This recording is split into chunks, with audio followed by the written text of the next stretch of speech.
Assalamualaikum, halo teman-teman. Kalian tahu nggak sih kita mau bahas apa? Nah, di sini kita akan membahas tentang sistem dan struktur politik ekonomi Indonesia masa reformasi. Kalian belum paham kan? Yuk kita simak baik-baik. Sistem dan struktur politik ekonomi Indonesia masa reformasi 1998 hingga sekarang oleh kelompok 5.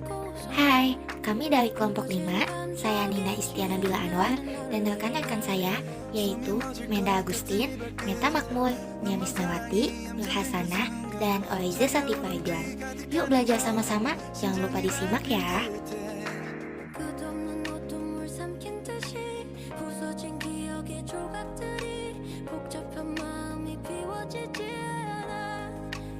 Oriza Satifah Ridwan, Nia Misnawati, dan Nur Hasanah. A. Masa akhir Orde Baru. 1. Krisis moneter, politik, hukum, dan kepercayaan. Krisis moneter yang melanda Thailand pada awal Juli 1997 merupakan permulaan peristiwa yang mengguncang nilai tukar mata uang negara-negara di Asia, seperti Malaysia, Filipina, Korea, dan Indonesia. Rupiah yang berada pada posisi nilai tukar 2.500 per US dollar terus mengalami kemerosotan. Situasi ini mendorong Presiden Soeharto meminta bantuan dari International Monetary Fund atau IMF. Persetujuan bantuan IMF dilakukan pada Oktober 1997 dengan syarat pemerintah Indonesia harus melakukan pembaruan kebijakan-kebijakan, terutama kebijakan ekonomi. Di antara syarat-syarat tersebut adalah penghentian subsidi dan penutupan 16 bank swasta. Namun, usaha ini tidak menyelesaikan masalah yang dihadapi.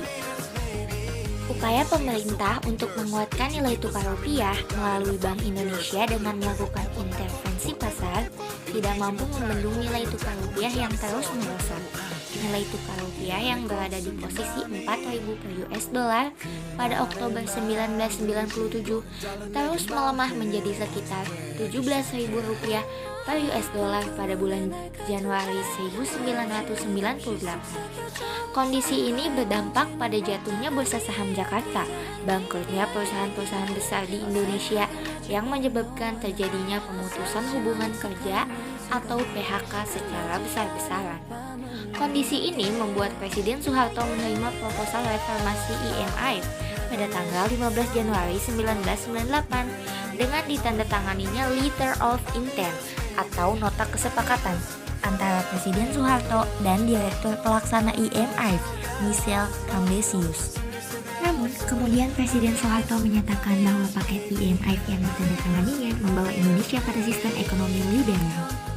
Di tengah maraknya aksi protes mahasiswa dan komponen masyarakat lainnya, pada tanggal 4 Mei 1998, pemerintah mengeluarkan kebijakan menaikkan harga BBM dan tarif dasar listrik. Kebijakan yang diambil pemerintah bertentangan dengan tuntutan yang berkembang saat itu, sehingga naiknya harga BBM dan tarif dasar listrik semakin memicu gerakan massa. Karena kebijakan tersebut berdampak pula pada naiknya biaya angkutan dan barang-barang kebutuhan lainnya. Dalam kondisi negara yang sedang mengalami krisis, Presiden Soeharto pada 9 Mei 1998 berangkat ke Kairo, Mesir untuk menghadiri konferensi G15. Di dalam pesawat menjelang keberangkatannya, Presiden Soeharto meminta masyarakat tenang dan memahami kenaikan harga BBM. Selain itu, ia menyerukan kepada lawan-lawan politiknya bahwa pasukan keamanan akan menangani dengan tegas setiap gangguan yang muncul. 2. Tuntunan dan agenda reformasi. Reformasi adalah gerakan untuk mengubah bentuk atau perilaku suatu tatanan, karena tatanan tersebut tidak lagi disukai atau tidak sesuai dengan kebutuhan zaman, baik karena tidak efisien maupun tidak bersih dan tidak demokratis. Reformasi atau mati. Demikian tuntutan yang ditorehkan oleh para aktivis mahasiswa pada spanduk-spanduk yang terpampang di kampus mereka, atau yang mereka teriakan saat melakukan aksi protes melalui kegiatan unjuk rasa pada akhir April 1998. Tuntutan tersebut menggambarkan sebuah titik kulminasi dari gerakan aksi protes yang tumbuh di lingkungan kampus secara nasional sejak awal tahun 1998. Gerakan ini bertujuan untuk melakukan tekanan agar pemerintah mengadakan perubahan politik yang berarti melalui pelaksanaan reformasi secara total. Kemunculan gerakan reformasi dilatar belakangi terjadinya krisis multidimensi yang dihadapi bangsa Indonesia. Gerakan ini pada awalnya hanya berupa demonstrasi di kampus-kampus besar. Namun, mahasiswa akhirnya harus turun ke jalan karena aspirasi mereka tidak mendapatkan respon dari pemerintah. Gerakan reformasi tahun 1998 mempunyai 6 agenda yaitu 1. Suksesi kepemimpinan nasional. 2. Amandemen UUD 1945. 3. Pemberantasan KKN. 4. Penghapusan dui fungsi ABRI. 5. Menegakkan supremasi hukum. 6. Pelaksanaan otonomi daerah.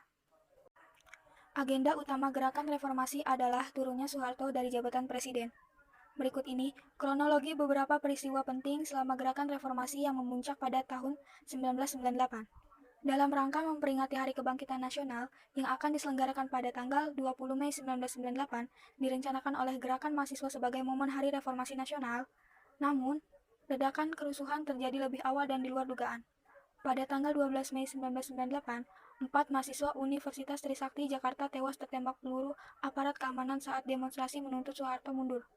Mereka adalah Elang Mulia, Heri Hertanto, Hendriawan Lesmana, dan Hafidin Royan. Mereka tertembak ketika ribuan mahasiswa Trisakti dan lainnya baru memasuki kampusnya setelah melakukan demonstrasi di gedung DPR MPR. Penembakan aparat di Universitas Trisakti itu menyulut demonstrasi yang lebih besar. Pada tanggal 13 Mei 1998, terjadi kerusuhan, pembakaran, dan penjarahan di Jakarta dan Solo. Kondisi ini memaksa Presiden Soeharto mempercepat kepulangannya dari Mesir. Sementara itu, mulai tanggal 14 Mei 1998, demonstrasi mahasiswa semakin meluas. Bahkan, para demonstran mulai menduduki gedung-gedung pemerintah di pusat dan daerah. Mahasiswa Jakarta menjadikan gedung DPR MPR sebagai pusat gerakan yang relatif aman. Ratusan ribu mahasiswa menduduki gedung rakyat. Bahkan, mereka menduduki atap gedung tersebut. Mereka berupaya menemui pemimpin MPR DPR agar mengambil sikap yang tegas. Akhirnya, tanggal 18 Mei 1998, Ketua MPR DPR Harmoko meminta Soeharto turun dari jabatannya sebagai presiden. Akhirnya, pada pukul 09.00 waktu Indonesia Barat, Presiden Soeharto membacakan pernyataan pengunduran dirinya. Itulah beberapa peristiwa penting menyangkut gerakan reformasi tahun 1998. Soeharto mengundurkan diri dari jabatan presiden yang telah dipegang selama 32 tahun. Beliau mengucapkan terima kasih dan mohon maaf kepada seluruh rakyat Indonesia. Soeharto kemudian digantikan B.J. Habibie. Sejak saat itu, berakhirlah era Orde Baru selama 32 tahun. Indonesia memasuki sebuah era baru yang kemudian dikenal sebagai masa reformasi. Politik dan ekonomi. Masa pemerintahan Presiden B.J. Habibie. Setelah Presiden Soeharto menyatakan berhenti dari jabatannya sebagai Presiden Republik Indonesia pada 21 Mei 1998, pada hari itu juga, Wakil Presiden B.J. Habibie dilantik menjadi Presiden Republik Indonesia ketiga di bawah pimpinan Mahkamah Agung di Istana Negara. Dasar hukum pengangkatan Habibie adalah berdasarkan TAP MPR nomor 7 MPR 1973 yang berisi, jika presiden berhalangan, maka wakil presiden ditetapkan menjadi presiden. Ketika Habibie naik sebagai presiden, Indonesia sedang mengalami krisis ekonomi terburuk dalam waktu 30 tahun terakhir. Disebabkan oleh krisis mata uang yang didorong oleh hutang luar negeri yang luar biasa besar, sehingga menurunkan nilai rupiah menjadi seperempat dari nilai tahun 1997. Krisis yang telah menimbulkan kebangkrutan teknis terhadap sektor industri dan manufaktur serta sektor finansial yang hampir ambruk diperparah oleh musim kemarau panjang yang disebabkan oleh badai El Nina yang mengakibatkan turunnya produksi beras. Ditambah kerusuhan Mei 1998 telah menghancurkan pusat-pusat bisnis perkotaan, khususnya di kalangan investor keturunan Cina yang memainkan peran dominan dalam ekonomi Indonesia. Larinya modal dan hancurnya produksi serta distribusi barang-barang menjadikan upaya pemulihan menjadi sangat sulit. Hal tersebut menyebabkan tingkat inflasi yang tinggi. Tugas yang diemban oleh Presiden B.J. Habibie adalah memimpin pemerintahan transisi untuk menyiapkan dan melaksanakan agenda reformasi yang menyeluruh dan mendasar, serta sesegera mungkin mengatasi kemelut yang sedang terjadi. Naiknya B.J. Habibie ke singgasana kepemimpinan nasional diibaratkan menduduki puncak Gunung Merapi yang siap meletus kapan saja. Gunung itu akan meletus jika berbagai persoalan politik, sosial, dan psikologis yang merupakan warisan pemerintahan lama tidak diatasi dengan segera. Dalam pidato pertamanya pada tanggal 21 Mei 1998, malam harinya setelah dilantik sebagai presiden, pukul 19.30 waktu Indonesia Barat, di Istana Merdeka yang disiarkan langsung melalui RRI dan TVRI, B.J. Habibie menyatakan tekadnya untuk melaksanakan reformasi. Pidato tersebut bisa dikatakan merupakan visi kepemimpinan B.J. Habibie, guna menjawab tuntutan reformasi secara cepat dan tepat.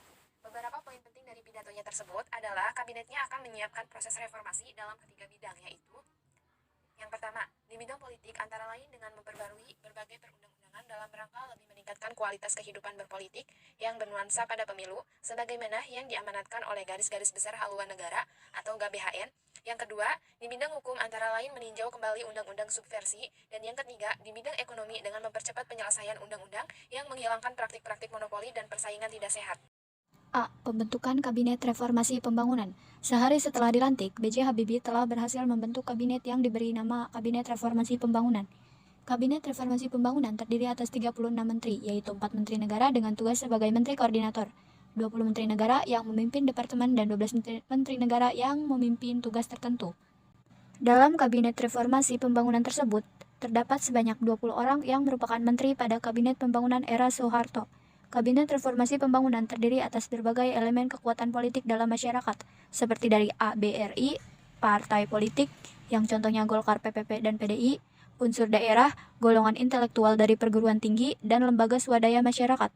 Untuk pertama kalinya sejak pemerintahan Orde Baru, Habibie mengikutsertakan kekuatan sosial politik non-Golkar, unsur daerah, akademisi, profesional, dan LSM, atau lembaga swadaya masyarakat, sehingga diharapkan terjadi sinergi dari semua unsur kekuatan bangsa tersebut. B. Sidang Istimewa MPR 1998. Beberapa hasil yang dijanjikan pemerintah dalam menghadapi tuntutan keras dari mahasiswa dan gerakan reformasi telah terwujud dalam ketetapan-ketetapan yang dihasilkan MPR, antara lain: 1. Terbentuknya kesempatan untuk mengamandemen UUD 1945 tanpa melalui referendum. 2. Pencabutan keputusan P4 sebagai mata pelajaran wajib. TAP MPR nomor XVIII MPR 1998. 3. Masa jabatan presiden dan wakil presiden dibatasi hanya sampai 2 kali masa tugas, masing-masing 5 tahun. TAP MPR nomor XIII MPR 1998.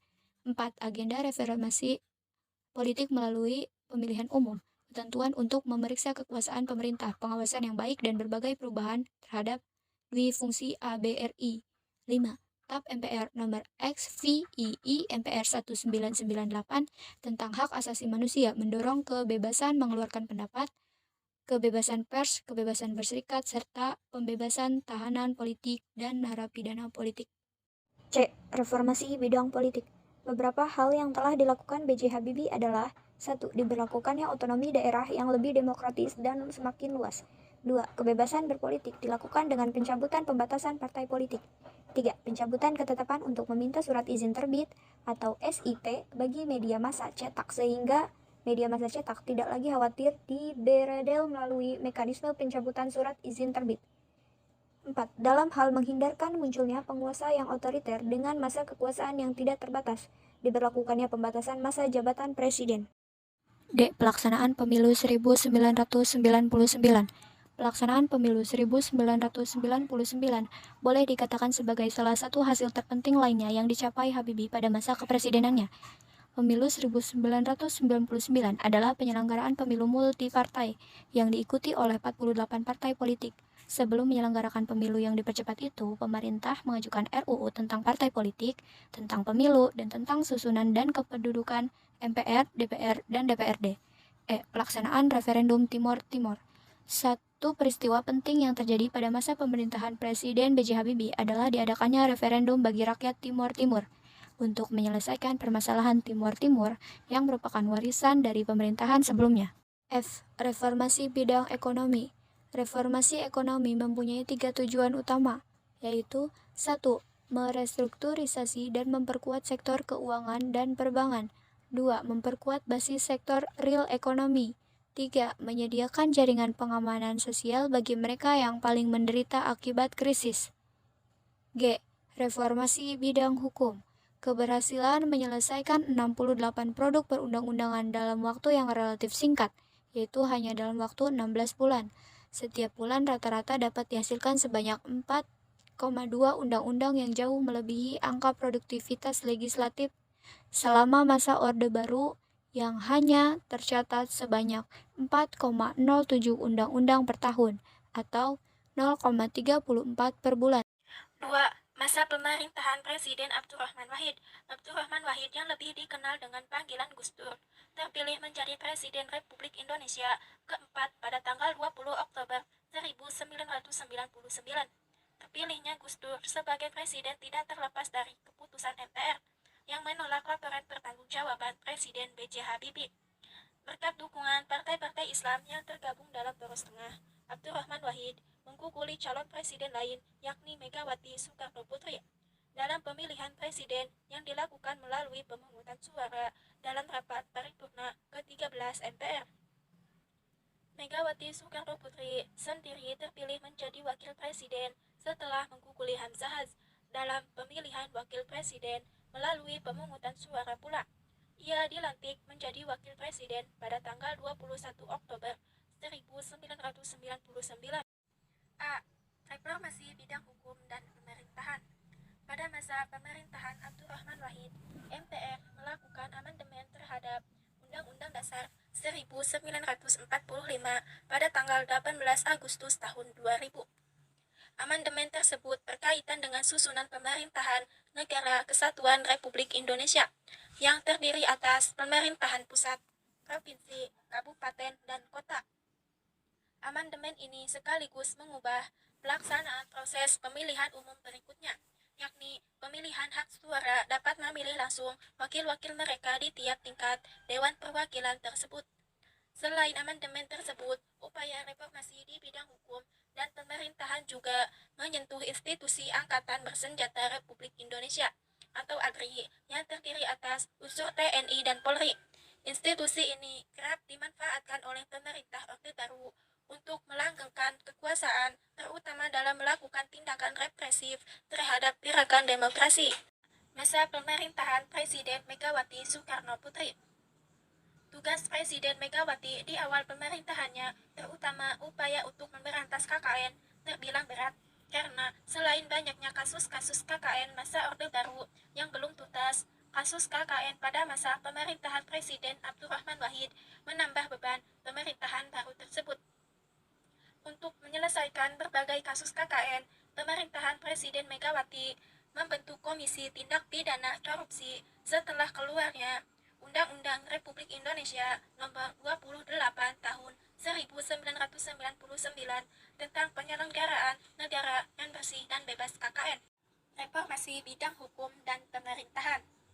Salah satu bagian penting amandemen yang dilakukan MPR terkait upaya pemberantasan KKN adalah penegasan kekuasaan kehakiman sebagai kekuasaan independen untuk menyelenggarakan peradilan yang adil dan bersih guna menegakkan hukum dan keadilan yang dilakukan oleh Mahkamah Agung.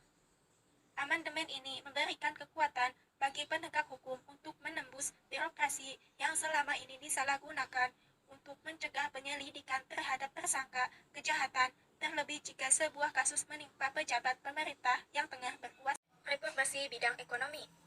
Namun, berbagai pencapaian di bidang ekonomi, pemerintahan Presiden Megawati mulai menunjukkan penurunan pada paruh kedua pemerintahannya. Pada pertengahan tahun 2002 sampai tahun 2003, nilai tukar rupiah yang sempat menguat hingga Rp8.500 per dolar Amerika Serikat kemudian melemah seiring menurunnya kinerja pemerintah. C. Masalah disintegrasi dan kedaulatan wilayah. Upaya Presiden Megawati untuk menjaga keutuhan wilayah NKRI juga diuji saat pemerintah berusaha untuk menyelesaikan sengketa status Pulau Sipadan dan Likitan dengan pemerintah Malaysia. Sengketa status kedua pulau tersebut tidak dapat diselesaikan melalui perundingan bilateral antara pemerintah Indonesia dan Malaysia. Di sini bagian D, desentralisasi politik dan keuangan. Terkait hubungan pemerintah pusat dan daerah, pemerintah Presiden Megawati berupaya untuk melanjutkan kebijakan otonomi daerah yang telah dirintis sejak tahun 1999. Seiring dengan dikeluarkannya UU 02 tahun 99 tentang pertimbangan keuangan pusat daerah, upaya ini merupakan proses reformasi tingkat lokal, terutama pada bidang politik, pengelolaan keuangan daerah dan pemanfaatan sumber-sumber daya alam daerah untuk kepentingan masyarakat setempat. Selanjutnya bagian E, upaya pemberantasan KKN.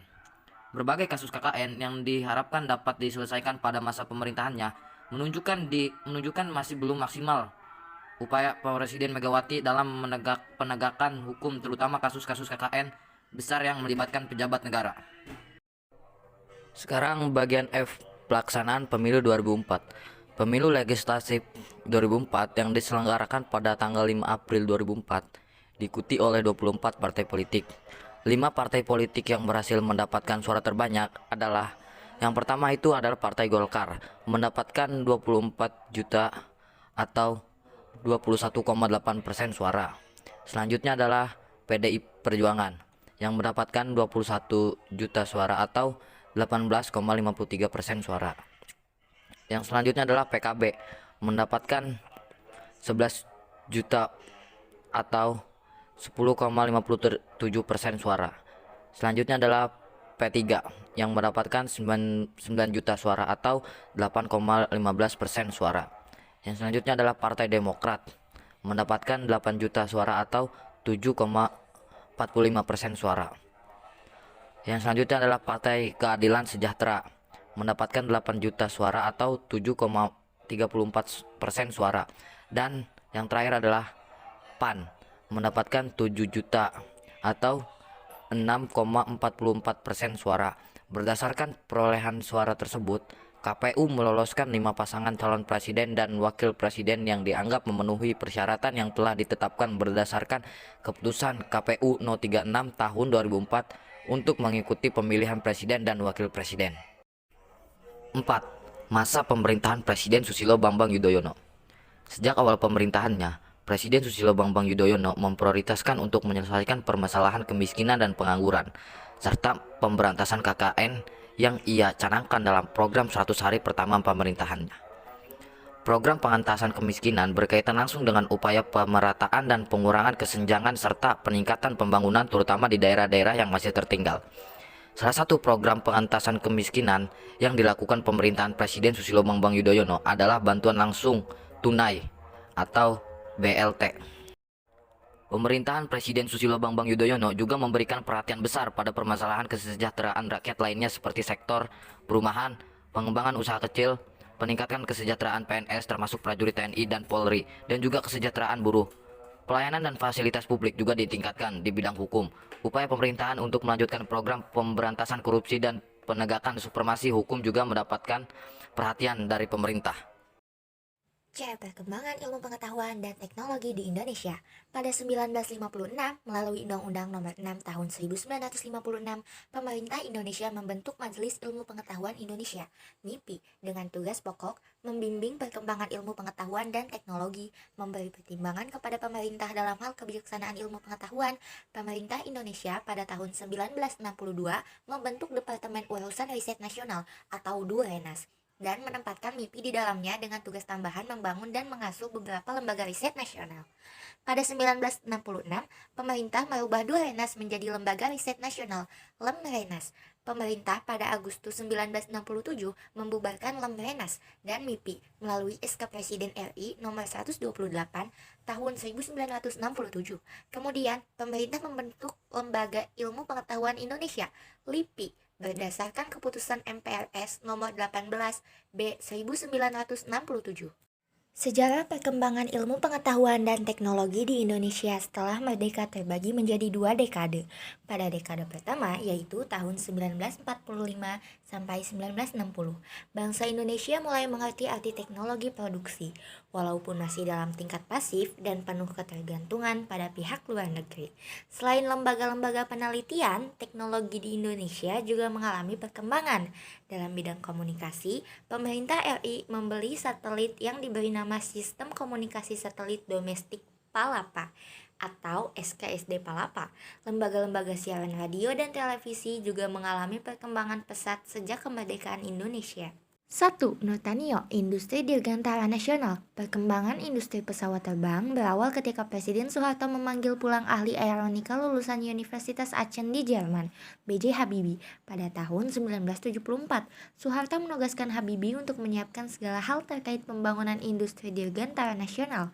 Di BPPT inilah Habibie merancang dan mengembangkan berbagai industri strategis di Indonesia melalui Badan Perencana Industri Strategis atau BPIS. Teknologi komunikasi dan transportasi. Sistem komunikasi satelit yang dikembangkan oleh pemerintah Indonesia dikenal dengan sebutan Sistem Komunikasi Satelit Domestik Palapa atau SKSD Palapa.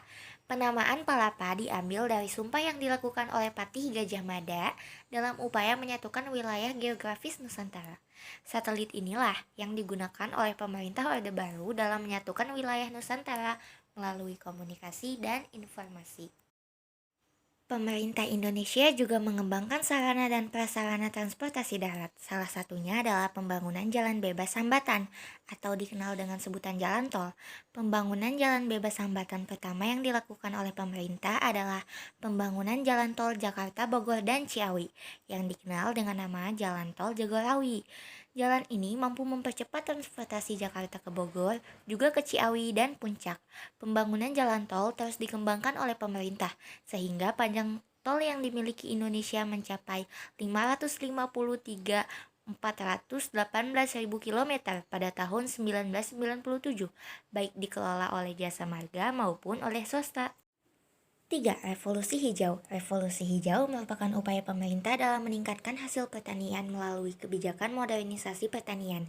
Kebijakan ini secara nasional dan intens baru dilakukan pada masa Orde Baru. Namun kalau kita lihat apa yang dilakukan oleh Orde Baru, ide modernisasi pertanian pertama kali dilakukan oleh mahasiswa Fakultas Pertanian Universitas Indonesia pada tahun 1960 dalam keadaan demonstrasi massal atau DEMAS. DEMAS merupakan suatu upaya untuk memaksimalkan hasil pertanian untuk memperoleh keuntungan yang tinggi dengan menerapkan prinsip-prinsip bertani modern pada sekelompok petani tradisional. 4. Dampak perkembangan teknologi. Dampak positif teknologi terhadap masyarakat pengguna aktif teknologi, misalnya teknologi komunikasi, seperti media komunikasi sosial dan situs-situs. Mereka dapat menyampaikan dan juga mendapatkan informasi secara lebih cepat dan mudah. Jika kita melihat sisi negatifnya, kemajuan teknologi terkadang membuat orang menjadi malas untuk berkomunikasi secara langsung. Orang lebih memilih berinteraksi melalui handphonenya daripada berkomunikasi dengan orang di sekitarnya. Contoh, seorang anak sibuk berchatting dengan teman melalui handphone miliknya daripada berbicara dengan saudaranya saat acara keluarga sedang berlangsung. Kesimpulan, reformasi lahir sebagai reaksi langsung terhadap krisis multidimensional yang melanda Indonesia sekaligus adanya tuntutan untuk terjadinya perubahan-perubahan di Indonesia dalam berbagai bidang. Indonesia termasuk negara yang memiliki sejarah yang panjang dalam perkembangan ilmu pengetahuan dan teknologi. Nah, jadi itulah sistem dan struktur politik ekonomi Indonesia masa reformasi. Kami harap teman-teman dapat memahami materi yang telah kami paparkan tadi. Untuk itu kami mohon maaf juga apabila masih banyak kekurangan pada presentasi kami. Terima kasih, sampai jumpa di sekolah.